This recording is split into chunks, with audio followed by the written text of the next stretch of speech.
alaikum wa rahmatullahi ta'ala wa barakatuh. Nyongera kubeera nga natera mikwano gyange mbabuuzako amakya g'olunaku olwaleero essaawa ziri eddakiika ziri 42 ezizakayita ku ssaawa emu ey'amakya g'olunaku olwaleero ennaku z'omwezi ziri 10 olunaku lwa 3 omwaka 2024 olunaku olwaleero Idi el-Fitri wule tugenda okuba nga ate mukwano gwange omulungi tugi celebratinga wano wendi oyinza okwebuuza nti ndi luddawa ndi ate era mukwano gwange omulungi mu kifo mwe batundira ennyama era nga munnaye bw'otwogera ku Idi oba olina okubeera ng'okakasa nti ennyama yo eba erina okuliibwa kapiraawo kalina okuba mu nnyama tulina okulya kanyama akasike tulina okulya kanyama akooke n'olwekyo njagala mbeere nga tenyumyamuko n'abantu ab'enjawulo olunaku olwaleero. Assalamu alaikum warahmatullah. Walaikum salam. Idi Mubarak. Takabarallahu min wa minkum. Ugamba otya seeka? Je ndi nyawo je waliko. Kuliko ekisiibo? Alhamdulillah mbadde sirwana nakyo. Abale torwana. Nyawo. Ne towali amuwadde? Tewakwatako yadde? Sobola ennaku nkaaga nnyingi nnyo. Ennaku nkaaga nnyingi. Oba wawoowa? Sinaba naye ennaku nkaaga ezaade nnyingi. Nga tojja kuliwa? Ye nyawo. Kati eriyo ffe abalina okuliwa. Kituufu. Kakati bw'oba wakwatamu gumu era oli wankaaga oba bw'okwatamu ebiri zeekuba ddabu. Era oba wankaaga. Ziba nkaaga. Kwatiramu lumu ddala. Nyawo. Ziba za kumukumu. Ziba za kumukumu kasita ekisibo kiggwa ng'otandikirawo esitati n'oggwa ng'otandikirawo enkaaga yo. Naye nga ngenda kubonaabona nnyo. Ogamba otya? Je ndi nyawo. Biri bita bizinesi olwaleero ziri zitya? Leero ennyama ebadde mu bbeeyi ate nga ntente ntono. Ennyama tutunze wakati w'ogumu 3, gumu 4 n'ogumu ekitundu kusinziira ku quality naye nte za bbeeyi nnyo yennyabo. Nte za bbeeyi nnyo. Okusinziira ku Idi ezibaddewo ne Idi ya leero oyinza giratinga otya? Kubanga muno mubaddemu nti karantini ennyama biki? Andi kati eno Idi ebadde yeetabise n'ekisiibo ebisibo byombi byagenda ne bikwatagana naye kati okusinziira embeera ebaddewo eno Idi ebadde nnungi tebadde mbi lwakuba abantu tebalina ssente yennyabo. Kati gwano mu kifo kino okolamu ki?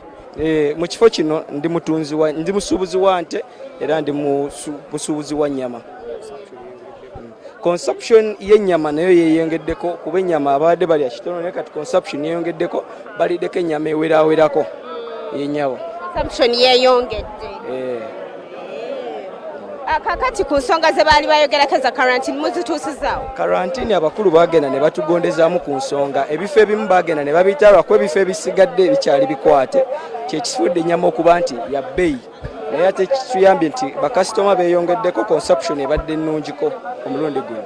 Consumption ebadde nnungiko ku mulundi guno. Obubaka bwo eri basiraamu banno bagaliza Idi ennungi? Nje basiraamu bonna eri muzeeyi wange Haji Kasimu maama wange Nalongo ne mukulu wange Kiseka abasiraamu bonna baganda bange n'emikwano gyange mbagaliza Idi ennungi Idi Mubaraka. Tweyanzanye mikwano tweyanzege. Hajat, assalamu alaikum warahmatullah. Wa alaikum salam warahmatullahi wabarakatuh. Wasuze otya Hajat? Alhamdulillah nasuze bulungi era nebaza Mungu ow'ekitiibwa eyansobozesezza okumalako omwezi omutukuvu ogwa Ramadan. Hajat, embeera eri etya olwaleero wano? Okusinziira ddala ku bulijjo nga bwe tukola nze nnyinza okugamba nti olwaleero tukolera ddala bulungi. Ennyama twafunye nnyingi ddala era nga ne consumption rate y'abantu abazze tugulako mazima ddala nnene era nyongerako olabo bonna abatannajja mu Kampala City Abattoir nti ffe twatandise dda kyakutte era nga we mulaba abantu bagulira ddala ennyama kaseera kabadde kanene twali mu kisiibo kiri ekyasooka ekyabannaffe abakristaayo kati ate ne tuyingira kino. Ekyanjawulo ki ekiri mu Idi eno okusinziira ku Idi endala ezibaddewo?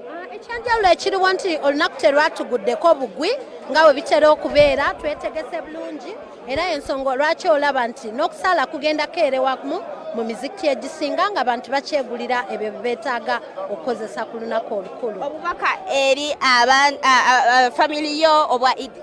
Okusookera ddala njozayoza famiri yange yonna mwami Abdusalam Lubega taata wange n'omukyala mama Tausi Lubega abali emutungo Bina mbayozayoza mwebale kutuuka ku Idi ne famiri yange yonna eye Masaka Bisanje Masaka mwenna mbatumidde mwebale kutuuka ku Idi mbagaliza olunaku olulungi ne bannalufula mwenkolera ng'omwogezi w'ekifo nyongera okubaagaliza olunaku olulungi olwa Idi.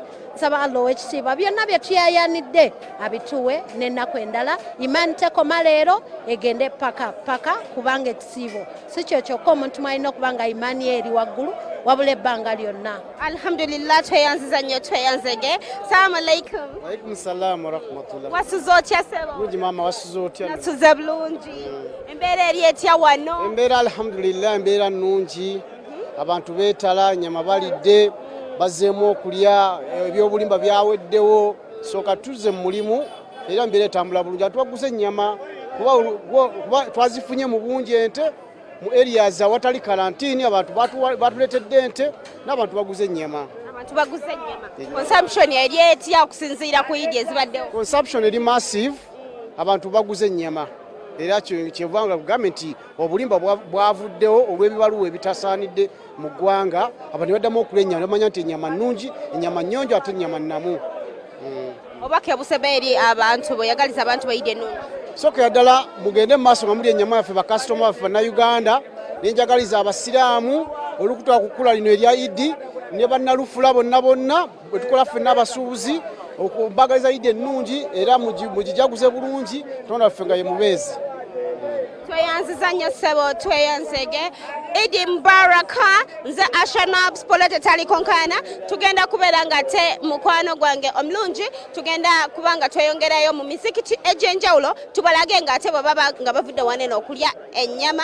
Ate mukwano gwange omulungi nkubuulire kiki ekikwatagana eyo yennyini. Hajati mbadde nsaba onnambuzeeko munda eyo ate ombuulire biri bitya abantu obalage ennyama nga bweri. Nyongera kujjukisa mukwano gwange omulungi nti TV gy'oli mu kulaba bagiyita Spark TV ate nga program bagiyita Spark Kumacha. Ennyama eriko stamp Hajati yebeera etya eyo? Era nga wombuuziza mukama wange nti ennyama eriko stamp wetyo webeera efaanana. So kitegeeza nnyama yaffe eri ku mutindo omutuufu ddala. Ekyo kyekigifuula ey'enjawulo ku nnyama endala. Era togula nnyama okuggyako ng'olabye stamp eyo. Singa nsanga nga wali stamp babadde already batemyewo. Bakama baffe abatwala mu bucha tebalina ngeri gye bayinza kufulumya nnyama okuggyako ng'erina stamp. Ke kakabonero akasooka akalaga nti ennyama yaffe ebeera eri halal. Kale kambuze koko ku bantu ate ab'enjawulo olwaleero bambulire bitambula bitya wano eno. Sabo gye baleko. Kale nyawo nawo gye bale. Bitambula bitya wano? Abantu baavu ebintu bitambudde bulungi. Bitambudde bulungi tebalina ssente. Kusinziira ku Idi endala? Endala zibadde ziri bulungi naye olwaleero biganye. Amanya gaffe bampita Muzoora Mpologoma. Muzoora Mpologoma. Tweyanziza nnyo ssebo, tweyanzege. Njagala mbeere nga mukwano gwange omulungi nkulaga nti wano eno we tuli mu lufula ate nga munnange abantu ab'enjawulo nga bw'olaba akalipagano ko kayitirivu nga bw'olaba nti munnaye ennyama efuluma bweyingira kyoba omanya nti kyakutte dda kiri masivu. Seeka ogamba otya? Ni nyawo. Oli bulungi? Bulungi. Bitambula bitya wano? Bitambula bulungi. Ennyama etambudde etya? Ennyama etambudde bulungi, ennyama ya bbeeyi. Kiro eri ku mmeka? Kiro eri ku gumu 3 gumu 4. Ey'ogumu 3 n'ey'ogumu 4 njawulo ki? Njawulo eyawukana tugeze nga kasavuwaddemukko kaba mu gumu 4 bwe kaba tekasavuwaddemukko kapa gumu 3. Naye ng'ebintu bitambudde? Ebintu bitambudde. Alhamdulillah. Seeka bw'atugambye nti ebintu bitambudde. Asha Nabs Polete Tali Konkana. Okay. Hajat Aisha ate munaye akyannambuliza ddala okubeera nga andaga ate ewalala. Andage Hajati bwe mbadde nzija nina bendabye wali eri ababadde batemera ebweru. Bo baba batyabo. Mpozi era ekyo tukikola ku special days ng'olunaku lwaleero. Abantu baffe ne tubakkiriza bafulumyeko ebweru nabo basobole okwefunira kasimbi. Kuba walaba zino slaughter houses mubeeramu nnyama ennamba nga bakagisala era ebiseera ebisinga tuzikozesa ku basuubuzi baffe ababa bagula abateeka nga olaba mu box ezo nga bagenda kutwala ku mabucha. So ekitukozesa ekyo nti tubawa time nabo okulabika nti benyagira kasimbi nga batunda kiro ekyawukanako ne mu slaughter houses tutunda portions ennene nga side ebisambi n'ebirala so kyekitukozesa ekyo. Akowoola abantu abatanajja kugula kanyama.